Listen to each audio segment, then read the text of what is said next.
Премиерот Димитар Ковачевски на пресконференција во Брисел го отврли францускиот предлог за отстранување на бугарската блокада во ЕУ, потенцирајќи дека истиот не е прифатлив за Македонија. Тој потенцираше дека билатералните прашања не смеат да станат мултилатерални. Предлогот во ваква форма, каква што е во моментов, е неприфатлив за мене, за председателот на државата, за владата, за коалиционите партнери и за граѓаните на Република Северна Македонија.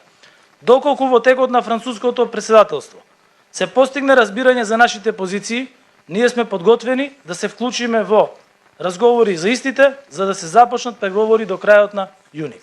Ние ги соопштивме нашите позиции и црвени линии и во тој контекст би сакал уште еднаш да потврдам дека предлог кој би бил прифатлив треба да ги гарантира клучните елементи: чиста формулација за македонскиот јазик во преговарачката рамка и јасна заштита на македонскиот идентитет.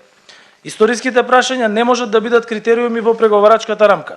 Преговорите помеѓу Северна Македонија и Европската унија мора да почнат пред отпочнувањето на постапката за уставните измени за вклучување на бугарите, хрватите и црногорците во преамбулата на Уставот. Цврсти гаранции и од Бугарија и од Европската унија дека Бугарија нема да условува со нови барања надвор од она што ќе биде договорено во преговарачката рамка и билатералниот протокол кој се уште не е усогласен со Бугарија.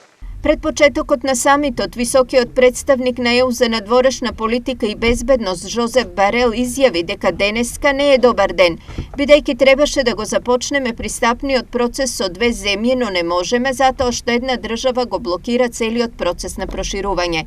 Тој изрази незадоволство поради недостигот на напредок во Бугарија во однос на отварањето на пристапните преговори со Северна Македонија и Албанија, додавајќи дека тоа покажува оти принципот на консензус не е добро решение за носење одлуки во ЕУ.